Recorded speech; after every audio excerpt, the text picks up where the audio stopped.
तैयार की, चार्ज की, उसके बाद इस लाइन को यहाँ पे पंच करके काट लिया, फिर इस लाइन के साथ और लाइन लगा दी। एक ही हमारे पास क्लियर नाटी यूनियन बटन कितने सालों तक चलता रहता है, हालांकि जिंदगी खत्म हो जाए ये कोई कहीं नहीं जाता अगर घूम ना करे।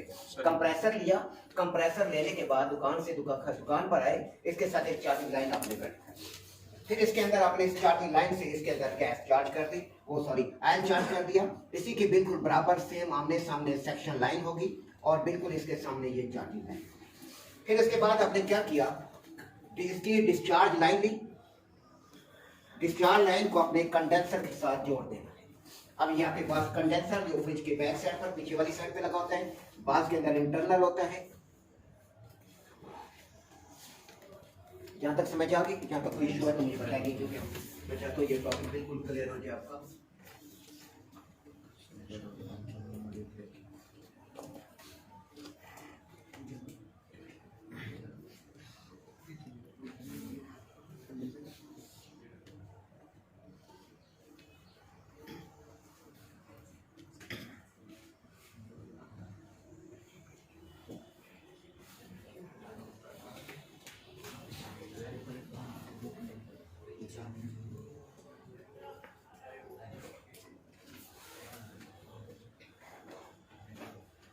ये कंडेंसर आपने लगा दिया।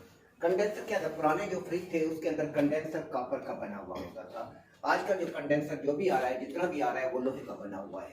लोहा जो है कार्बन बनाता है, तो जब ये गर्म होता है इसके अंदर लाजमी तौर पे कुछ ना कुछ कार्बन होता है। इस वजह से जब आपने कंप्रेसर चेंज कर दिया है तो सबसे बेहतर चीज ये है कि आप कंडेंसर को साथ ही वॉश कर, ताकि इसके अंदर जो कार्बन है वो निकल जाए। ऐसा ना हो अगला इतना पैसा बर्बाद कर रहे हैं, ये ना हो कुछ दिनों के बाद फिर सत्यानाश हुआ पड़ा हो सिस्टम का। बेहतर है कि आप कंडेंसर को वॉश कर दें। इसके अंदर फ्रिज के अंदर डीप और इसके अंदर कंडेंसर जो इस्तेमाल किया जाता है डीप फ्रीजर में आजकल नहीं आ रहा, वरना पुराने डीप फ्रीजर के अंदर भी यही कंडेंसर होता था जो फ्रिज के अंदर होता है।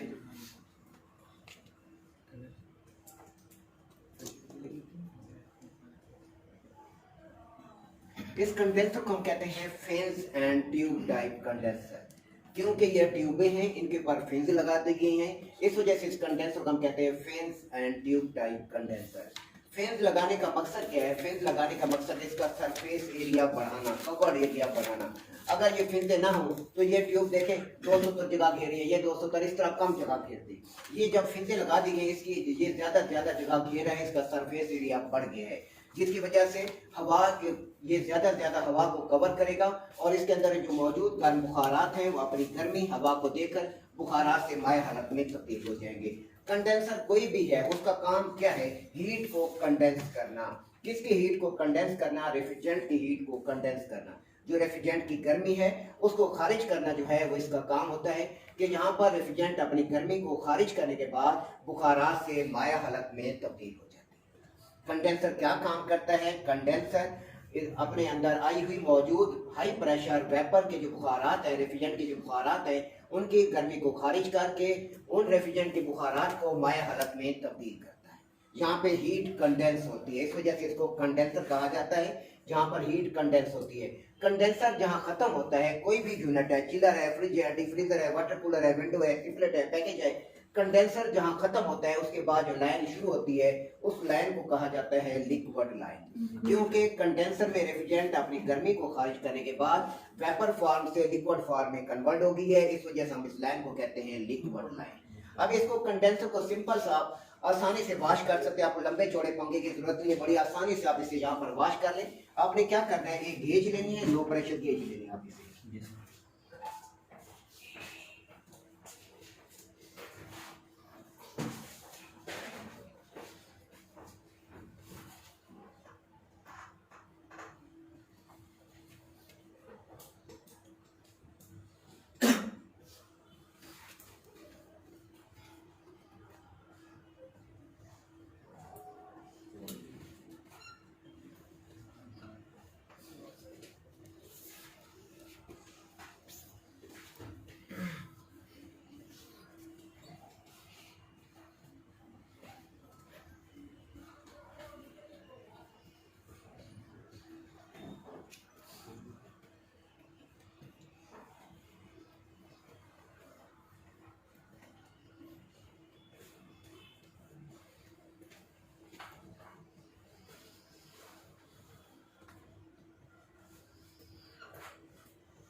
ये लो प्रेशर गेज है, इसकी जो रीडिंग है 0 से नीचे 30 तक जो रीडिंग होती है ये वैक्यूम रीडिंग कहलाती है। 0 से ऊपर 250 psi तक ये प्रेशर रीडिंग होती है। 0 से नीचे 30 तक जो रीडिंग होती है ये वैक्यूम रीडिंग होती है, ये इंचेस ऑफ मर्करी में होती है। 0 से ऊपर जो रीडिंग होती है ये प्रेशर रीडिंग होती है, ये psi में होती है, पाउंड पर स्क्वायर इंच यानी पाउंड फी मुरब्बा इंच। अब आपने क्या करना है, सिंपल फर्नेस में कोई लंबा चौड़ा काम नहीं होता। जब कंप्रेसर आपका खराब हो गया है, मोटर जल गई, जब पंप चेंज किया आपने, या आपने सेकेंड हैंड कंप्रेसर लगाया या नया कंप्रेसर आपने लगा दिया, सिंपल है, कंडेंसर को थोड़ा सा वॉश कर लिया। हर चीज मैंने आपको समझा दी है। R22 के वाल्व को खोलें, ठीक है, इसका प्रेशर ज्यादा R134 से वॉश नहीं होगा बराबर। R22 का सिलेंडर का वाल्व खोलें और इसका प्रेशर ज्यादा 5 psi रखें, ज्यादा नहीं रखना। 5 psi प्रेशर रखेंगे, ज्यादा प्रेशर रखा तो कंप्रेसर का पंप ना फारिग हो जाए। 5 psi आपने प्रेशर रखा और सेक्शन लाइन पर आपने हाथ रख दिया, इसको आपने बंद कर दिया। 5 psi प्रेशर खुला रहे, कंप्रेसर जो गैस आप डाल रहे हैं कंप्रेसर उसको कंप्रेस करेगा, उसका प्रेशर बढ़ जाएगा, रेफ्रिजरेंट ज्यादा दबाव ज्यादा टेम्परेचर के साथ कंडेंसर में आ जाएगी।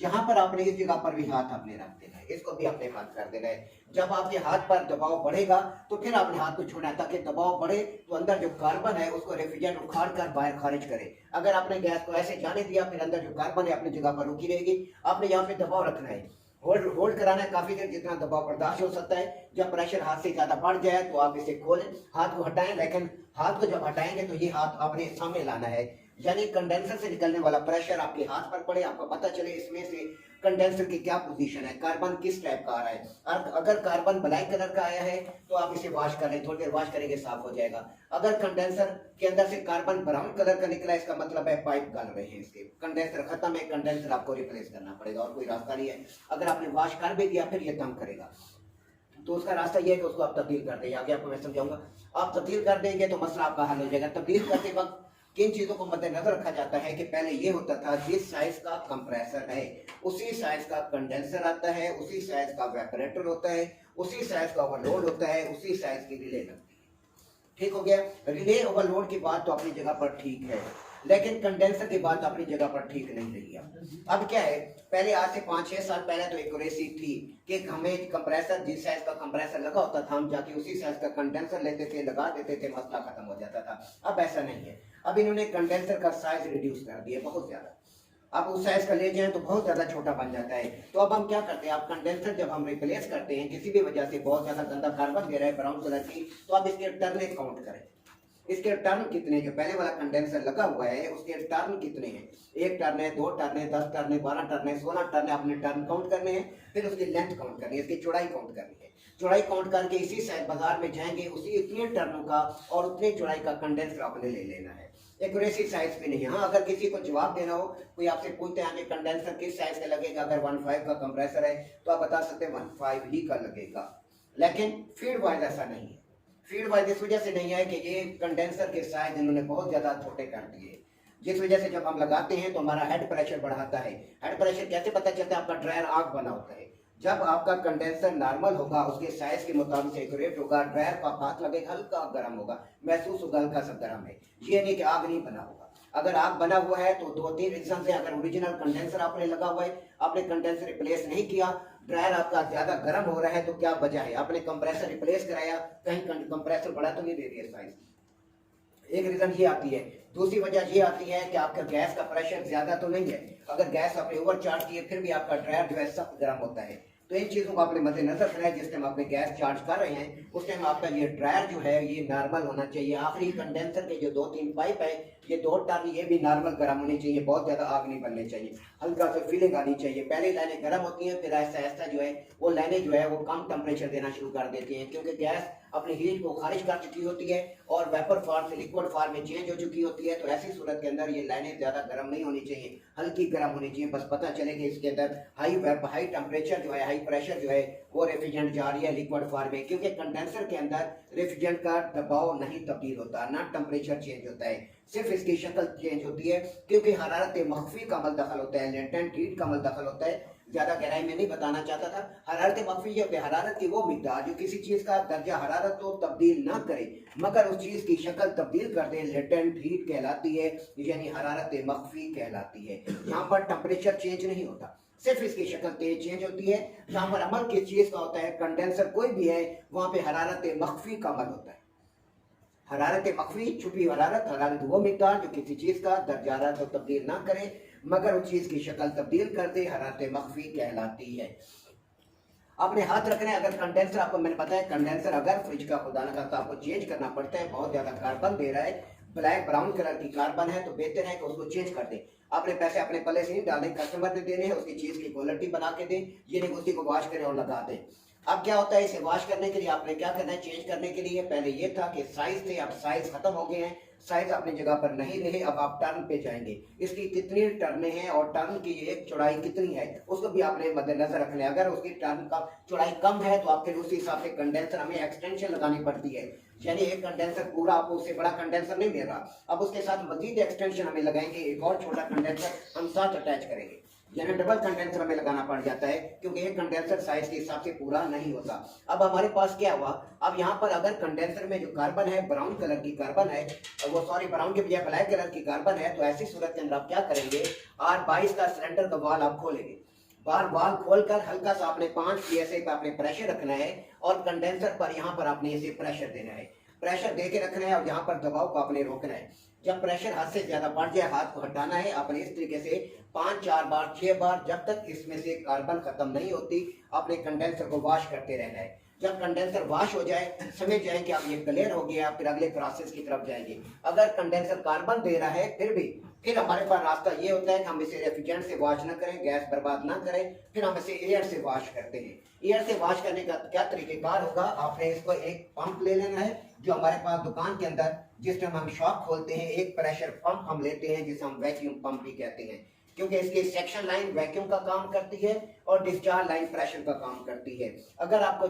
जेब इजाजत देती है तो मार्केट के अंदर वैक्यूम पंप अलग से मौजूद है, उस शक्ल के अंदर वो सामने लगा हुआ है, वो वैक्यूम पंप है, ये सामने पर एक चाबी के साथ रिचर्ड रैंच के साथ लगा हुआ है। ये बड़े कॉस्टली होते हैं, आम दुकानदार अफोर्ड नहीं कर सकते, कम से कम भी आपको मिला तो 35-40 हज़ार रुपए का मिलेगा छोटा वैक्यूम पंप, तो हम अफोर्ड नहीं कर सकते। हाँ, बड़ा काम अगर आपने करना है, बड़ी फील्ड में आपने घुसना है, तो फिर ये कंप्रेसर के वैक्यूम पंप काम नहीं आते, फिर आपको वैक्यूम पंप लेना ही पड़ेगा, इसके अलावा कोई रास्ता नहीं है। आपने बड़े पैकेज यूनिट को आपने वैक्यूम करना है तो ये कंप्रेसर तो सुबह से शाम तक बैठे रहेंगे, ये तो हीटअप हो जाएगा, तो आपको वैक्यूम पंप लेना पड़ेगा। बड़ा सेपरेट यूनिट है तो ये कंप्रेसर बड़ा टाइम लगेगा वैक्यूम करने के लिए। या फिर सिस्टम को आपने वॉश करना है तो ये कंप्रेसर काम नहीं आएंगे, आपको प्रेशर पंप लेने पड़ेंगे जिसे वॉश करना पड़ेगा, या पंप की बजाय आपको नाइट्रोजन का सिलेंडर इस्तेमाल करना पड़ेगा। हैवी फील्ड के अंदर जब आप कदम रखेंगे, अपने सिस्टम को वॉश करना है, फिर ये कंप्रेसर वाली गेम खत्म हो जाती है।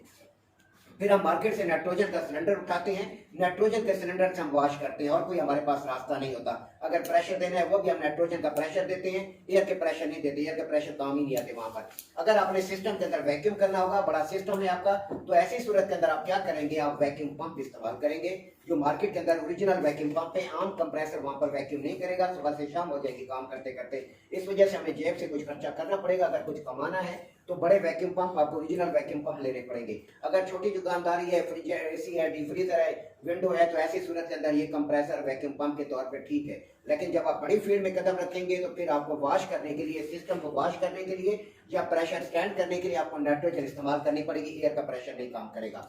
अब और दूसरा, वैक्यूम करने के लिए ये आम कंप्रेसर काम नहीं आएंगे, वहां पर आपको प्रॉपर वैक्यूम पंप लेने पड़ेंगे जो सिस्टम में आधे घंटे के अंदर वैक्यूम करके साइड पे मार देता है, वरना ये कंप्रेसर इस्तेमाल किया तो सुबह से शाम हो जाएगी। अब अगर आपके पास आप फ्रिज को तैयार करें, जो हमारा टॉपिक है इस टाइम, तो आप कंप्रेसर हमारे पास दुकान के अंदर कम अज कम हम 1/3 का कंप्रेसर हम रखते हैं, छोटा नहीं रखते। छोटा रखते हैं तो बल्कि बड़ी जल्दी गर्म हो जाता है, अगर हम वॉश कर रहे हैं तो वो तेल मारना शुरू कर देता है। तो आपने जब कंप्रेसर आपने लेना है, कम से कम 1/3 का कंप्रेसर होना चाहिए। एसी का कंप्रेसर इस्तेमाल नहीं करना, वॉशिंग करने के लिए या वैक्यूम के लिए एसी का कंप्रेसर इस्तेमाल नहीं करना। एसी का कंप्रेसर जल्दी हीटअप हो जाता है क्योंकि वो रिटर्न पे चलने वाला कंप्रेसर होता है। तो आपने जो भी इस्तेमाल करना है, फ्रिज का कंप्रेसर इस्तेमाल करना है, ज्यादा 1/3 इस्तेमाल करने बेहतरीन है। अगर 1/3 से 1/2 का मिल जाता है तो और ज्यादा बेहतर है, 1/2 का कंप्रेसर इस्तेमाल करें, उससे ज्यादा बेहतर है 1/3 से। बासूरत दिगर 1/3 का मिलता है आसानी से, जेब जहाँ तक इजाजत देती है। आधी का कंप्रेसर आपको इजाजत देते आधी का ले ले, 200-400-500 का फर्क होगा, ज्यादा फर्क नहीं होता। सेकंड हैंड आपने लेना है, नया नहीं लेना। आपको ज्यादा 3500-4000 रुपए का सेकंड हैंड कंप्रेसर वेल्डेड, क्योंकि आपने फ्रिज में तो नहीं लगाना, आपने वैक्यूम पंप के लिए इस्तेमाल कर रहे हैं, तो हमारे पास वैक्यूम पंप के लिए 1/3 या 1/2 का कंप्रेसर सबसे बेस्ट है। अब आपने कंप्रेसर दे लिया, बिलफर्ज आपका कंडेंसर कार्बन ज्यादा दे रहा है, 2-4 बार आपने वॉश किया फिर भी कार्बन खत्म हो रही तो वहीं रुक जाए, गैस को बर्बाद ना करें। गैस उस सूरत में आप वॉश कर सकते हैं कि थोड़ी बहुत कार्बन है, चलो कंप्रेसर आपने फिट कर दिया, कंडेंसर थोड़ा सा वॉश कर लें। अगर कार्बन ज्यादा दे रहा है तो उसी जगह रुक जाएंगे, गैस बर्बाद नहीं करेंगे आप। दूसरा, बाद लोग क्या करते हैं, जो कंप्रेसर फिट किया है इसी ही कंप्रेसर से आप एयर के प्रेशर से वॉश करते हैं, यानी ये गेज वगैरह नहीं लगाते, ये सिलेंडर वगैरह नहीं लगाते, इधर से कंप्रेसर को चला देते हैं, इधर से हवा को खींचते हैं, हवा को खींचकर वो सिस्टम में फेंकते हैं, उससे वॉश करते हैं। ऐसी सूरत के अंदर वॉश तो हो जाता है, लेकिन इसके नेगेटिव भी पहलू सामने आते हैं। नंबर 1 इसका पहलू ये सामने आता है कि इसके अंदर एयर और मॉइस्चर रुक जाते हैं। एयर इसके अंदर सिलेंडर के अंदर कहीं रुक जाती है, हवा के अंदर मॉइस्चर होता है। जब आप गैस स्टार्ट करते हैं तो आपका यूनिट चोक होना शुरू हो जाता है, बार बार चोक होता है। फिर कहते हैं जी यूनिट क्यों चोक हो रहा है, चीज को ये नहीं देखते कि मैंने मेजर गलती की है कि मैंने इसको इस सिस्टम से लगे हुए सिस्टम के अंदर जो कंप्रेसर लगा हुआ है इससे मैंने वॉश किया है। तो ऐसी सूरत के अंदर नेगेटिव पहलू आ सकती है। अगर बुराई लिखी है तो यूनिट बार बार चोक होगा। हमेशा कोशिश करें जो कंप्रेसर लगा हुआ है उससे वॉश ना करें। हाँ, आप R22 से वॉश करें, गैस का प्रेशर है, इसमें कोई मसला नहीं है, ठीक है। लेकिन जब एयर से वॉश करेंगे तो यूनिट आपका बार बार जो है चोक होने के चांस हो सकते हैं, उस कंप्रेसर का सत्यानाश हो सकता है। बेहतर है कि आप इसके लिए अलग से प्रेशर पंप जो दुकान के अंदर आपने रखा हुआ है आप उसी से वॉश करें। 1/3 का आपने कंप्रेसर ले लिया। आप अगर कार्बन खत्म नहीं हो रही तो अगर कार्बन इसी से आपने R22 से वॉश किया, थोड़ा सा कार्बन आना बंद होगी तो समझे क्लियर हो गया, ठीक है। अगर कार्बन आ रही है, 4-5 बार आपने वॉश किया फिर भी कार्बन आ रही है, फिर वही स्टॉप हो जाना है। फिर आपने दुकान से अपना प्रेशर पंप आपने उठाना है।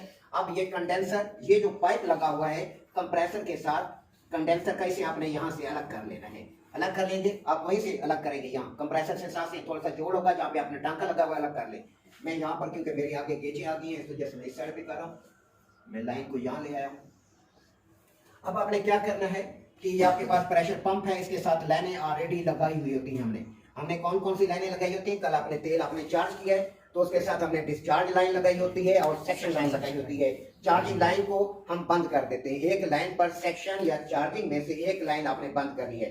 सेक्शन को बंद करें या चार्जिंग बंद करें। सेक्शन और चार्जिंग की पहचान क्या देते हैं, ज़हनी तौर पर पहचान ये होती है कि चार्जिंग लाइन अलग सेपरेट देते हैं, section line discharge line side पर होती है। किसी भी एक लाइन को बंद कर दे, कोई प्रॉब्लम इसके अंदर नहीं है। डिस्चार्ज लाइन है, डिस्चार्ज लाइन के साथ हमने एक यूनियन लगाई हुई होती है और इसके बाद हमारे पास इस साइड पर सेक्शन लाइन है, इसे हम वैक्यूम के तौर पे इस्तेमाल कर रहे हैं। और ये जो लाइन है साथ वाली जो इस साइड पे सेक्शन, हमें इसको सेक्शन लाइन को हमने बंद कर दिया है। एक चार्जिंग लाइन को हमने ओपन कर दिया है, इसके साथ हमने फ्लेयर नट यूनियन वगैरह टाइट करके चार्जिंग लाइन बना दी है। और उसके बाद हमने क्या करना है, ये जो कंडेंसर है, कंडेंसर के साथ एक चार्जिंग लाइन हमने वेल्ड करनी है। क्यों वेल्ड करनी है, क्योंकि हमने चार्जिंग लीड लगानी है, इसके साथ ये लीड लगानी है जो यूनियन के ऊपर चढ़ेगी, ठीक है। ये लाइन इसके साथ अच्छी तरह चीज को समझते जाएं। इसके साथ आपने यूनियन लगा दी, इसके साथ ऑलरेडी यूनियन लगी हुई होगी, दोनों को आपने एक चार्जिंग लीड के जरिए आपने आपस में मिला देना है। ये मिल गई और ये लीड मिल गई, ठीक हो गया। अब लीड आपने मिला ली, इसके बाद आप पंप को ऑन करेंगे। पंप को जब ऑन करेंगे तो ये हवा को खींचेगा, हवा का प्रेशर बनाएगा। आपने यहाँ पर हाथ रखा हुआ है, ठीक है। अब इसे 2-4 बार वॉश किया लेकिन कार्बन खत्म नहीं हो रहा। फिर हम क्या करते हैं, कार्बन नहीं खत्म हो रहा, फिर हम ऐसी सूरत के अंदर हम केमिकल यूज करते हैं। आप केमिकल के लिए आप CTC इस्तेमाल कर सकते हैं। CTC से मुराद कार्बन टेट्रा क्लोरा केमिकल है जो वॉशिंग के लिए इस्तेमाल करते हैं, सफाई के लिए हम इस्तेमाल करते हैं CTC के अलावा हमारे पास दूसरी जो चीज होती है वो होती है थाइजोन। हम थाइजोन इस्तेमाल करते हैं इसे वॉश करने के। एक CTC इस्तेमाल करते हैं, दूसरा हम थाइजोन इस्तेमाल करते हैं कार्बन को खत्म करने के लिए, CTC या थाइजोन। अगर ये अवेलेबल नहीं है तो फिर हमारे पास तीसरा ऑप्शन हमारे पास मौजूद होता है, हम पेट्रोल इस्तेमाल करते हैं। पेट्रोल का ऑप्शन भी हमारे पास मौजूद होता है। तीसरा हमारे पास ऑप्शन होता है थिनर का, हम थिनर भी इस्तेमाल करते हैं, लेकिन ज्यादा हम तरजीह देते हैं CTC को, इसके अलावा पेट्रोल को। आपने क्या करना है, CTC लें या पेट्रोल लें। अब ये लीड आपने इसके साथ लगा दी है, इसके बाद ये लीड आपने उतारनी है कंप्रेसर के साथ। उतारने के बाद आपने लीड का मुंह ऊपर की तरफ करना है। इसके अंदर आपने क्या करना है, थाइजोन या पेट्रोल इसके अंदर डालेंगे, लीड को फुल करेंगे, लीड को उठाएंगे ताकि इसके अंदर ये कंडेंसर के अंदर थाइजोन और पेट्रोल जाना शुरू कर दे। ये जहां तक लाइन सीधी है यहाँ तक तो आएगा पेट्रोल, आगे नहीं जाएगा, जहां तक तो आएगा CTC या पेट्रोल। लीड को फुल करें, जब ये फुल हो जाए फिर आपने इसको मोड़ के इधर दबा के रखना है ताकि आप जब नीचे करें तो इसके अंदर पेट्रोल जो इधर ना गिरे या थिनर ना गिरे या CTC ना गिरे। इस लीड को मोड़कर या जिस तरीके से भी है आपने लीड को इसके साथ आपने जोड़ देना है। जोड़ दिया, साथ आप कंप्रेसर को ऑन रखेंगे। पहले कंप्रेसर ऑन रखेंगे ताकि इसके अंदर जो लीड के अंदर पेट्रोल या CTC है वो कंप्रेसर में ना जाए। तो आपने कंप्रेसर को आपने यहाँ रखना है, यहाँ रखते ही आपने लीड को इसके साथ जोड़ देना है ताकि इसके प्रेशर से थिनर या सीटीसी या पेट्रोल आगे जाए। फिर आपने यहाँ पर हाथ रखना है, जब सीटीसी अंदर जाएगी या पेट्रोल अंदर जाएगा ये कार्बन को उखाड़ेगा आगे से, ठीक है। कार्बन को उखाड़ कर इसके अंदर जज़ब हो जाएगा। ये ना समझे कि मैंने सीटीसी थोड़ी सी डाली है या पेट्रोल डाला है तो इधर से बाहर आ जाएगा, इसने बाहर नहीं आना, क्यों, ये अंदर जज़ब हो जाएगा, बाहर नहीं आने लगा। और फिर आपके हाथ पर भी कुछ नहीं आने लगा, कुछ भी नहीं निकलेगा, क्योंकि अंदर जज़ब हो जाएगा थोड़ा बहुत जो आपने डाला है। फिर उसके बाद फिर इसे निकालें, फिर इसमें डालें, 2-3 बार इस तरह डालेंगे, फिर आपके हाथ पर ये आएगा। लेकिन उस टाइम अपने कपड़ों को बचाना है। कपड़े हम फील्ड वाइज कपड़े पहनते हैं, व्हाइट कलर नहीं पहनते, हम कफ लगे कपड़े नहीं पहनते कि हाँ जी कपड़े व्हाइट कलर के पहनेंगे। हमारा फील्ड वाइज कपड़े ऐसे होते हैं कि अगर गंदे भी हो जाए कोई परवाह नहीं होती, हमने बाबू बन के काम नहीं करना होता। एज ए टेक्नीशियन मैकेनिक के कपड़े ऐसे होते हैं कि ट्राउजर शर्ट आमतौर पे हम लोग इस्तेमाल करते हैं ताकि फ्लेक्सिबल हो, हमें ऊपर नीचे उतरने चढ़ने में हमें परेशानी ना हो।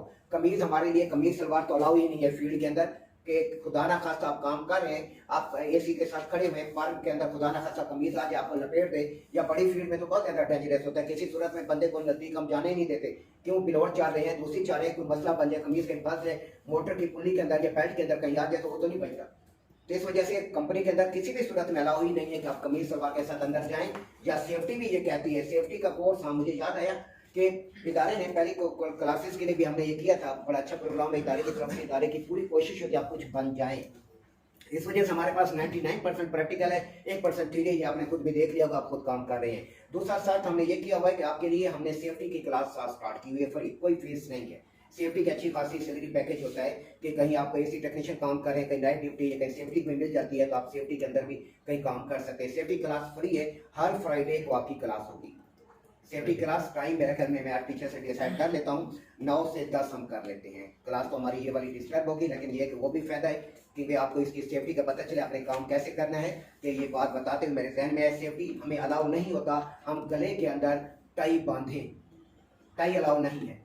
टाई क्यों वजह से, क्योंकि टाई डेंजरस है कि खुदा ना खास्ता, क्योंकि अपने बिलोर फैन इनके दरमियान काम कर रहा है, वो उड़ेगी और कहीं फंस ना जाए, काम करते हुए किसी चीज के साथ हैंग ना हो जाए। तो ऐसी सूरत के अंदर जान का खतरा है। अपने हर उस कदम को अल्लाह ताला ने अकल दिया, अशरफुल मखलूकात है, अकल गिट्टू में या कहीं भी अकल तो है, तो सही ना होनी चाहिए अकल साथ, कहीं भी है, इसमें कोई परेशानी नहीं है। दिमाग को हाजिर रखिए, दिमाग असल चीज होता है, अपनी जान की पहले हिफाजत करें। ब्रिटिश का ये ला है, ब्रिटिश जब आपका किसी घोड़े की कंपनी में जाएंगे पहले आपसे सेफ्टी पूछते, उनमें इंसानियत है, हमें इंसानियत नहीं है। हमें जब किसी पाकिस्तान फॉरन में आप जाएंगे, मेरी कंपनी जो थी वहाँ का जो मालिक था पाकिस्तानी था, कुत्ते से बदतर काम लेता था, कोई इंसानियत उनमें नहीं थी, उन्हें सिर्फ पैसों से गर्ज होती है। लेकिन ब्रिटिश जो है, आप मुस्लिम हैं या गैर मुस्लिम नहीं, कोई गर्ज नहीं होती, वो इंसानियत को पहले फॉलो करती है कि इंसान है, वो तो जानवर का भी ख्याल रखते हैं, तो हम तो इंसान है। वो पहले सेफ्टी के बारे में पूछते हैं, हम बच्चे जाना ये बल्ब उतार के देना, पहला आपका बिल्कुल टेस्ट है, गोरा बैठा है, क्या है सेफ्टी जानते हैं, हाँ जी जानते, जो बल्ब उतार के आओ। अब बल्ब उतार के भाग के उतार के लाते, कहते हैं वेरी गुड, इधर से नीचे उतरो, सीधे बैठ चले।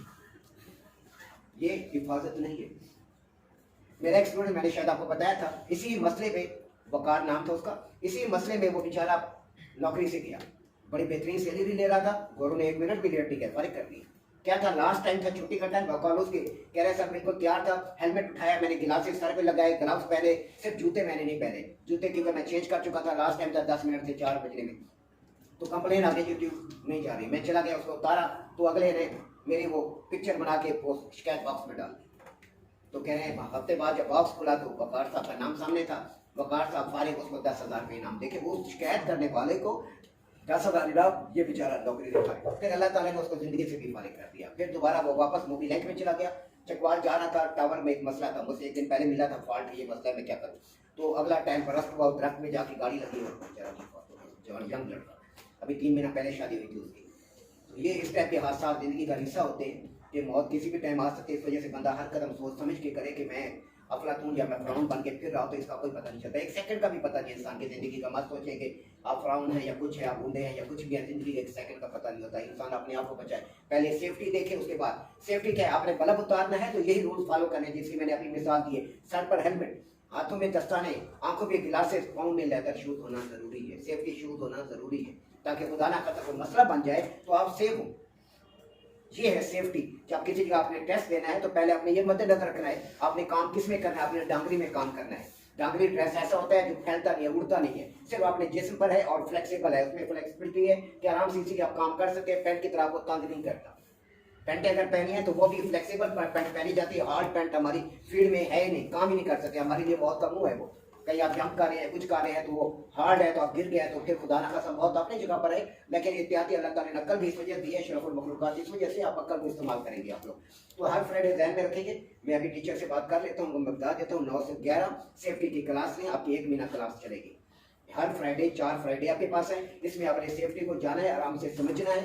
अगर कोई डिप्लोमे का कोई इशू आया कि डिप्लोमा भी आपको चाहिए, फिर उसकी फीस पे करनी है। कितनी फीस है? ये तो मुझे पता नहीं है, क्योंकि जितने मेरे स्टूडेंट गए किसी को डिप्लोमे की बात नहीं हुई ना, उन्होंने डिप्लोमा मांगा है। मैंने को ये कहा था डिप्लोमे की जरूरत हुई, आपने कोर्स मुकम्मल कर लिया है तो डिप्लोमा की जरूरत हुई, दायरे जो फीस है देकर साल दर लोग मेरे 5-6 हज़ार कुछ अहमियत नहीं रखता। अगर कोई लेते हैं तो नंबर 1 तो आपके लिए तो कोई चीज़ ही नहीं है वो, तो आपका कोर्स एक ट्रेड मुकम्मल हो जाएगा, आपका टाइम भी बच गया कि आप सेफ्टी कोर्स करेंगे तो 1 महीना लगाएंगे, टाइम वो सेफ हो गया। हर फ्राइडे 4 क्लासेस देते, जितना भी जिसका टाइम है, हर फ्राइडे 9 से 10 बजे आपकी क्लास हुआ करेगी, फिर हमारी क्लास नहीं होगी। ये नेक्स्ट फ्राइडे इस फ्राइडे से मुझे याद कराना है, मैं आज ही मुझे याद कराएंगे ताकि मैं टीचर को इन्फॉर्म करूं, ताकि उसके अपने टाइमिंग होते हैं वो टाइम आपने चेंज करेंगे, हमें वो टाइम देगा क्योंकि 9 से 11 उसकी अपनी टाइमिंग है, उसको मैं डिस्टर्ब करूंगा। 4 फ्राइडे के लिए है कि आपने 9 से शाम वाली क्लास को भी और सुबह वाली, ये मुझे अचानक याद आ गया। इस तरीके से आपने क्या करना है, सीटीसी डालनी है, आप 3-4 बार सीटी डालेंगे, यहाँ पर फिर सीटीसी निकलना शुरू आ जाएगी, साथ कार्बन आएगा, आपने सीटीसी डालते रहना है और इधर से वॉश करते रहना है जब तक इसमें से बिल्कुल व्हाइट सीटीसी ना आना शुरू हो जाए या पेट्रोल ना आना शुरू हो जाए, समझिए कि आपका कंडेंसर क्लीन हो गया, मुकम्मल हो गया। अब सीटीसी क्या है, केमिकल है, इसके अपने एसिड है, इसके अंदर खुद इसके अपने साइड इफेक्ट्स है। हम जब चिलर में काम करते हैं, डीस्केलिंग हम करते हैं, डीस्केलिंग करने के बाद ये नहीं कि डीस्केल कर लिया, हम केमिकल से डीस्केल करते हैं तो उसके साइड इफेक्ट्स है, उसके साइड इफेक्ट्स को खत्म करना जरूरी होता है। फिर हम उसके अंदर और केमिकल हम डाल के उसके जो साइड इफेक्ट्स है उसको दूर करते हैं। अगर नहीं करेंगे 2-4-5 साल बाद हमारे पाइप खत्म हो जाएंगे, गल जाएंगे, हर गुड का चिलर बर्बाद हो जाएगा हमारा। इस वजह से इसके साइड इफेक्ट्स को हम कहेंगे इसको नहीं समझता ना, उसे अल्लाह ताला ने इतनी अक्ल दी है कि वो सेंस को इस्तेमाल करे। वो कहते हैं बस फ्री प्यार हो गया, अगले को दे दिया जाए बाहर में, वो उसका मसला है, हमारा मसला नहीं है। लेकिन मसला ये है कि दूसरे की चीज की हिफाजत करेंगे, अल्लाह ताला आपकी हिफाजत करता है। तो इसके साइड इफेक्ट्स को खत्म करने के लिए अब आपने इधर आपने वॉश कर लिया, वॉश कर लिया, वॉश करने के बाद अब ये लाइन आपने इधर से हटा दी, कंप्रेसर से ये लाइन वापस आपने अपनी जगह पर ले आए, समझ आ गई? आपने ये लाइन जो उससे थी उसके साथ आपने लगाई हुई थी, ये मैंने उधर हटा दी थी, वरना वो लीड इधर भी यहाँ पर आपने लगानी थी। ये कंडेंसर वापस अपनी जगह पर आ गई, ठीक हो गया, कंडेंसर अपनी जगह पर आ गया। अब आपका सिलेंडर पहले लगा हुआ है, अब इसी जगह 822 का वाल्व खोले और उसके बाद कंप्रेसर को चला दे, सेक्शन लाइन पर हाथ रख दे, ताकि अगर नहीं हाथ रखेंगे इधर से गैस निकलना शुरू हो जाएगी। हाथ रख दें, कंप्रेसर को चला दें तो अंदर जो इसके अंदर कहीं भी केमिकल वगैरह रुका होगा, जो जज़ब होगा वो गैस के प्रेशर से बाहर निकल जाएगा। आपने यहाँ पर दबाव रखना है, जब दबाव खत्म हो जाए, बढ़ जाए बहुत ज्यादा, हाथ को हटाना है, 2-3 बार इस तरह करेंगे, इस तरह इसके जो साइड इफेक्ट्स है, जो सीटीसी आपने इस्तेमाल किया या पेट्रोल या थिनर, वो खत्म हो जाएगा, कंडेंसर आपका नया बन जाएगा, कोई साइड इफेक्ट सामने नहीं आएंगे। कंडेंसर को आपने वॉश किया, सीटीसी से, पेट्रोल से या थिनर से या किसी भी एसिड से आपने साफ किया, उसके बाद उसके साइड इफेक्ट्स को खत्म करने के लिए बेहतर होता है कि आपके लिए क्या करना है। R22 जब आप कंडेंसर अपनी जगह पर जोड़ेंगे कंप्रेसर के साथ, जो आपका मतलूबा कंप्रेसर है, तो थोड़ा सा R22 का थोड़ा सा वाल्व खोलें, प्रेशर 5 PSI रखें और इसको कंप्रेसर को चला दें, तो 2-3 बार इधर से गैस को निकलने दें, दबाव रख के, ऐसे नहीं निकलने देनी, वॉश कर देंगे, आपका कंडेंसर क्लीन हो गया, खत्म, मसला आपका क्लियर हो गया।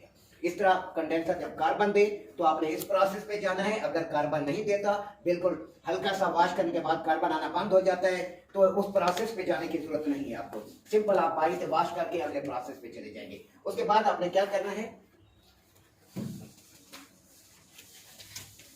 यहाँ तक मैंने जो समझाया क्लियर हो गया, बड़े बड़े आराम से एक चीज मैंने टच दी है, कोई मसला कोई है तो। इसके बाद अब हमने क्या करना होता है, सिस्टम के अंदर हमने अब ड्रायर लगाना होता है। ड्रायर क्या चीज है, ड्रायर हमारे पास एक छोटा सा शेल नुमा होता है, उसके अंदर क्या होता है, सिलिका जेल केमिकल भरा होता है। सिलिका जेल एक ऐसा केमिकल है जो नमी को जज़ब करने की खासियत रखता है। पहले तो ड्रायर बहुत प्यारे ड्रायर आते थे, मजा आता था, यूनिट चोकिंग होते थे। अब तो ड्रायर के अंदर, ड्रायर इतना बड़ा है और इसके अंदर इतना सा केमिकल भरा होता है। पहले पूरा ड्रायर भरा होता था सिलिका जेल का। अब ड्रायर पहले हमें मिलता था 50, 45, 40 रुपए का, अब ड्रायर हो गया 150 रुपए का और केमिकल हो गया इतना सा। यूनिट कहते हैं जी इटली का है तो इटली के ड्रायर यहाँ पर आ गए तो बस पे। तो लोकल ड्रायर होते हैं, एक इटली बन रहा है, एक चाइना बन रहा है, एक लोकल बन रहा है। उन्हें कहा यार मुझे लोकल ही दे दो, मुझे इटली नहीं चाहिए, सब एक ही बात है। हल्की सी ज्यादा आपने हीट देना है, ड्रायर में सुराख हो जाना है। इतना थर्ड क्लास का इन्होंने मटेरियल इस्तेमाल करना शुरू कर दिया। इस वजह से ड्रायर को जब आप हीट में टाँका लगाएं बहुत ज्यादा हल्की हीट पे आपने रखना है, ज्यादा हीट पे रखेंगे तो ड्रायर के अंदर सुराख हो जाता है। इतना गंदा मटेरियल आ गया है। अब यहाँ पर आपने ड्रायर लगाना है। ड्रायर यहाँ पर आपको बता दूं, ड्रायर एक्चुअल 3 किस्म के हैं। हमारी फीड के अंदर जो इस्तेमाल होता है उसे कहते हैं फिक्स शोल्डर टाइप ड्रायर। आपने सोल्ड कर दिया, टाका लगा दिया, वेल्ड कर दिया, पक्का पक्का कॉपर वेल्डिंग होती है। इसके बाद हमारे पास दूसरा जो ड्रायर होता है हम सिपरेट यूनिट में इस्तेमाल करते हैं, वो होता है फ्लेयर नट टाइप ड्रायर, दोनों साइड पर फ्लेयर लगा होता है।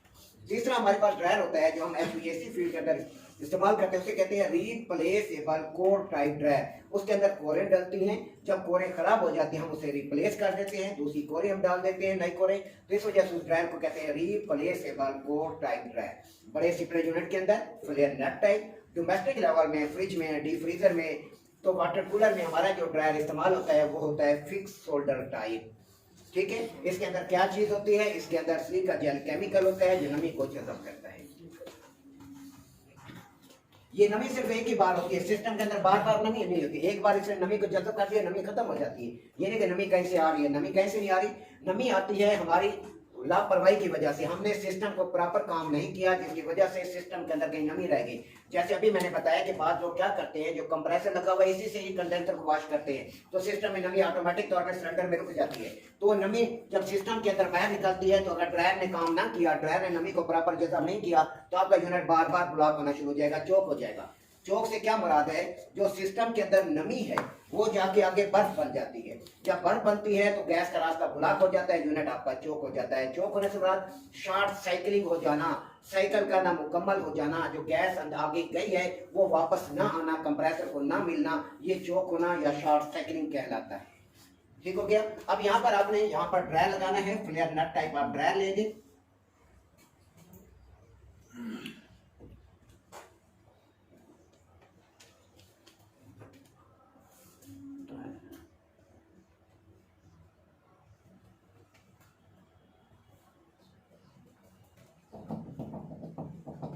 ड्रायर किस लाइन में लगाया जाता है, लिक्विड लाइन में लगाया गया है, क्योंकि कंडेंसर के बाद जो लाइन शुरू होती है वो लिक्विड लाइन। आपका मैकेनिकल खवा कोई भी विंडो का पूछता है या सिपरेट का पूछता है, जवाब एक ही है। कंडेंसर क्या करता है, कंडेंसर अपने अंदर आने वाले, अगर इस तरह आप जवाब दें जैसे आपको समझाया जा रहा है, जिनके पास रिकॉर्डिंग आ रही है उनके लिए कोई इशू नहीं, अगर स्टडी करते हैं फेल होने तो बहुत दूर की बात है, आपको तो अच्छी स्लिप भेजेगी। कंडेंसर कोई भी है, कंडेंसर की आपसे डेफिनेशन पूछता है तो आप कंडेंसर की एक ही डेफिनेशन है कि ये सर जहां पर आने वाले कंप्रेसर से आने वाले हाई प्रेशर हाई टेम्परेचर अपनी हीट को यहाँ खारिज करने के बाद बुखारात से माया हालत में तब्दील हो जाते हैं। बात सिंपल। अब यहाँ पे सवाल ये पैदा होते हैं कि कंडेंसर कौन से इस्तेमाल किए जाते हैं। अब कंडेंसर मुख्तलिफ यूनिटों में मुख्तलिफ है। फ्रिज के अंदर अगर कंडेंसर का नाम लिया जाता है तो फेंस एंड ट्यूब टाइप, ट्यूबों के ऊपर फेंस लगा दी गई है, फेंस एंड ट्यूब टाइप। उसके बाद अगर विंडो एसी का पूछता है, सवाल साफ जरा आपसे विंडो एसी या ट्रिपलेट का पूछेगा, इसके अंदर कंडेंसर जो इस्तेमाल किए जाते हैं forced fans and tube type. इसके अंदर फोर्स इस्तेमाल होती है फैन की, पंखा अपनी फोर्स से हवा को पीछे से खींच है, कंडेंसर की बैक साइड से खींचकर फ्रंट से मारता आगे मारता है। क्योंकि हवा ठंडी होती है, जब वो कॉइल के साथ टकराती है तो आपको याद होगा हरारत हमेशा ज्यादा दर्जा से कम की तरफ मुंतकिल होती है। कंडेंसर चूंकि गर्म होता है, इसके अंदर high temperature high pressure vapour होते हैं, तो जब हवा चूंकि ठंडी है तो क्या होगा, हरारत ज्यादा दर्जा से कम की तरफ मुंतकिल हो गई, यानी कंडेंसर में मौजूद गर्म बुखारात अपनी गर्मी हवा को दे देंगे, जिसकी वजह से हवा गर्म हो जाएगी, गर्म होकर अब यूनिट से बाहर खारिज हो जाएगी। इस तरह कंडेंसर में मौजूद गर्म बुखारात अपनी गर्मी हवा को देकर बुखारात से माया हालत में तब्दील हो जाते हैं। इसके अंदर कंडेंसर कौन सा होता है, जिसके साथ पंखा लग जाए, हवा वेपरेटर है या कंडेंसर है, उसके साथ फोर्स्ड का लफ्ज इस्तेमाल होगा। पंखे की फोर्स से इसके ऊपर से हवा को गुजारा जा रहा है, इस वजह से इस कंडेंसर को हम कहते हैं forced fans and tube type condenser, forced fans and tube type evaporator. अगर वेपरेटर के साथ लगा हुआ है तो यानी कूलिंग कॉइल के साथ लगा हुआ है तो। अब यहाँ पर ड्रायर के बाद हमारे पास जो चीज यहाँ पर आती है वो है रेफ्रिजरेंट कंट्रोल। रेफ्रिजरेंट कंट्रोल एक ऐसी डिवाइस है कि जो गैस के ज्यादा दबाव को कम दबाव में तब्दील करती है। ये मैकेनिकल में जो सीनियर है उनको उनके पास लिखा हुआ होगा, गैस के ज्यादा दबाव को कम दबाव में तब्दील करता है और साथ साथ रेफ्रिजरेंट के बहाव में कमी लाता है। इसकी वजह से कूलिंग कॉइल को रेफ्रिजरेंट मुहैया की जाती है, इसकी वजह से वेपरेटर को रेफ्रिजरेंट सप्लाई होती है, मुहैया होती है। ये रेफ्रिजरेंट कंट्रोल है, ये मैकेनिकल सिस्टम तो इस टाइम नहीं है, जब ये टॉपिक आएगा उस टाइम इसकी वजाहत आ जाएगी। अब ये यहाँ से रेफ्रिजरेंट जो है वेपरेटर के अंदर स्प्रे होती है। मैं थोड़ा सा टच दे दिया मैंने, चलो